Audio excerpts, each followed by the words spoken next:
চৰাৰ সাংবাদিক বন্ধুসকল, বিশেষ এটা উদ্দেশ্যলৈ আমি খিলঞ্জীয়া ঐক্য মঞ্চ আমি গঠন কৰিলোঁ। আমাৰ এই খিলঞ্জীয়া ঐক্য মঞ্চত বঙাইগাঁৱত বিশেষকৈ আমি আক্ৰাছো কৃষক মুক্তি সংগ্ৰাম কমিটি, আছু, প্ৰিয়মৰীয়া, নাগযোগী, বীৰ লাচিত সেনা আৰু কলিতা ছাত্ৰ আমি একেলগে লগ হৈ আমি এটা ঐক্য মঞ্চ আজি গঠন কৰিলোঁ। আৰু ইয়াৰ জৰিয়তে এটা কথা ক'ব বিচাৰোঁ, বিগত কেইদিনমানৰ পৰা আমি দেখিবলৈ পাইছোঁ বঙাইগাঁৱত অনা অসমীয়া আৰু অনা খিলঞ্জীয়াৰ ওপৰত যে অত্যাচাৰ আৰম্ভ হৈছে, এইবোৰ ৰোধ কৰাৰ কাৰণত আমি খিলঞ্জীয়া ঐক্য মঞ্চত জন্ম দিব আমি বাধ্য হ'লোঁ। আমি দেখিব পাইছোঁ কেইদিনমান আগতে শিৱসাগৰৰ পৰা আৰম্ভ কৰি অসমত যিবোৰ ঘটনা ঘটি আছে, কমচে কম বঙাইগাঁৱত আমি এটা সুস্থিৰ পৰিৱেশ আদি যাতে ভাল এটা পৰিৱেশ থাকিব পাৰোঁ, প্ৰশাসনৰ পৰা আমি আশা কৰিছিলোঁ। এখন আমি দেখিবলৈ পালোঁ যোৱা পৰহি আৰোগ্য হস্পিটেলত আজি প্ৰশাসন অধ্যুষিত অঞ্চলত আজি কেইজন মাতাল যুৱকে ইয়াত আহি হস্পিটেল বন্ধ কৰাৰ দৰে ব্যৱস্থা কৰিল। ইয়াতকৈ আৰু দুখজনক ঘটনা হ'বই নোৱাৰে। তাৰ কাৰণে আমি খিলঞ্জীয়া ঐক্য মঞ্চৰ ফালৰ পৰা এটা কথা আহ্বান জনাব বিচাৰোঁ আমাৰ জিলা প্ৰশাসনক, আপোনালোকে যিসকল কাৰ্পিটক ধৰিছে তাৰ লগত সোধা পোছা কৰি আৰু কাৰ্পিটসকলক ওলোৱাৰ ব্যৱস্থা কৰক। কাৰণ আমাৰ এই যি থলুৱা আমাৰ খিলঞ্জীয়া যি সমাজ, হাকামপুৰীয়া সমাজ, এই সমাজখনক ধ্বংস কৰিব কিন্তু আমি খিলঞ্জীয়া ঐক্য মঞ্চই কেতিয়াও নিদিওঁ। আমি খিলঞ্জীয়া ঐক্য মঞ্চৰ আমি গোটেইকেইটা আমি ছাত্ৰ সংগঠনৰ মানুহখিনি কিন্তু আমি বহুত ধৈৰ্য ধৰি আৰু ধৈৰ্য ধৰাৰ কাৰণত আমাক কিন্তু এইবোৰ দুৰ্বলতা বুলি ভাবি আছে। যাৰ কাৰণে আমি এটা কথা কৈছোঁ কি কেইদিনমান আপুনি দেখা পাইছিলোঁ এই যে বিকাশ সিং নে কি এজন কোনোবা এটা ঘটনাৰ পৰিহালত কিবা এটা প্ৰেছ মিট দি 2 দিনমান ওলাইছিল টিভিত, ওলোৱাৰ পিছত নিজকে এনেকা ক'ব বিচাৰে বঙাইগাঁও জিলাত তাতকৈ আৰু ডাঙৰ লিডাৰেই নাই, তাতকৈ 5 ইঞ্চৰ এজন নাই। এইবোৰৰ পৰা খিলঞ্জীয়াসকলে আমাৰ ধৈৰ্য আৰু আমাৰ যি সহানুভূতি তাক লৈ যদি আমাৰ দুৰ্বলতা বুলি ভাবে কিন্তু ভুল কথা।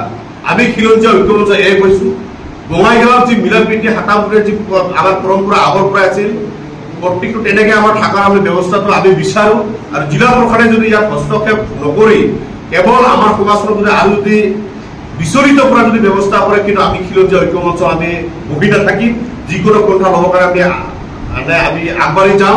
লগতে আৰু জিলা প্ৰশাসনক এটা কথা ক'ব বিচাৰোঁ, এই যিসকল সন্দেহজনক নাগৰিকে আজি বঙাইগাঁৱত আজি আমাৰ পৰিৱেশ যি বিনষ্ট কৰিব ওলাইছে, সেইসকল ব্যক্তিক ক'ত থাকে, কেনেকৈ জীৱন নিৰ্বাহ কৰে, সেইবোৰ তন্ন কৰি তদন্ত কৰাৰ প্ৰয়োজন আছে বুলি আমি অনুভৱ কৰোঁ। আমি দেখিবলৈ পাইছোঁ বিশেষকৈ দামতল সেই অঞ্চলত যি ৰেলৱে যিবিলাক কলনী আছে, সেই কলনীবিলাকত কিন্তু বহুতে ভাড়াতীয়া হিচাপত থাকি কিন্তু তাতে অবৈধভাৱে বহুতো কাম কৰা আমি দেখিবলৈ পাইছোঁ। কেইদিনমান আগতে আপোনালোকে নিশ্চয় দেখিবলৈ পাইছে তাতে অস্ত্ৰধাৰী কিন্তু আহি আমাৰে খিলঞ্জীয়া মানুহে তাৰ ওপৰত কিন্তু পিষ্টল দেখি পেলাই পিছত গুলিয়াইছে, তেনেকৈ এটা ঘটনা ঘটিছিল। কিন্তু এইবোৰ ঘটনা কিন্তু গাপ দি ৰখা হৈছে।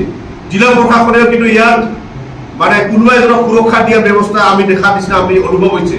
সেইকাৰণে আজি খিলঞ্জীয়া ঐক্য মঞ্চ আমি কৈছোঁ, আমি জাগিছোঁ ইয়াতকৈ যাতে যিখিনি ঘটনা ঘটিছে ইয়াতে ষ্টপ থাকিব লাগে। আৰু খিলঞ্জীয়াৰ যি অস্তিত্ব সংকটত ভোগাৰ যে আমি গোটেইকেইটা আন্দোলন কৰি আছোঁ, আমি নিজে ইয়াত ভুক্তভোগী হৈ থকাৰ পিছতো আমাৰ ওপৰত কোনো অত্যাচাৰ দমনগিৰি চলিব, এই খিলঞ্জীয়া ঐক্য মঞ্চই কেতিয়াও হাত সাৱটি বহি নাথাকে। এইকাৰণে জিলা প্ৰশাসনক আহ্বান জনাইছোঁ, বিশেষকৈ বঙাইগাঁও এই অঞ্চলত যাতে অখিলঞ্জীয়া মানুহ যাতে দপদপনি আমি সহ্য কৰিব নালাগে। আৰু আমি যাতে বঙাইগাঁও অঞ্চলত খিলঞ্জীয়া সমাজে যাই যাতে বেলেগ জাতি জনগোষ্ঠী যাতে আমি আক্ৰমণ কৰিব নালাগে, সেই এটা পৰিৱেশ যাতে বিনষ্ট নোহোৱাৰ আগতে আমাক ভাল পৰিৱেশ দিয়াৰ ব্যৱস্থা জিলা প্ৰশাসনৰ ফালৰ পৰা কৰাৰ কাৰণে আমি আহ্বান জনাইছোঁ। লগতে আৰু এটা কথা ক'ব বিচাৰোঁ, প্ৰত্যেকটো ক্ষেত্ৰত আজি বিজেপি চৰকাৰ আৰু কেইদিনমান যি কেইজনক আজি ইয়াত ধৰিছে আমি দেখিবলৈ পাইছোঁ, কোনোবাই ABVPৰ লগত জড়িত, কোনোবাই RSSৰ লগত জড়িত। তাতে এটা কথা আমি কিন্তু সকীয়াই দিব বিচাৰিছোঁ, মই কচৰাজবংশী ল'ৰা হয়, কচৰাজবংশী সকলো কিন্তু হিন্দু। আমি হিন্দু হিচাপত থাকি আমি হিন্দুৰ পৰা আমি দেখুৱাই আমাৰ আজি অধিকাৰ খৰ্ব কৰিলোঁ, কিন্তু আমি যোৱাটো আমি কেতিয়াও নিবিচাৰোঁ।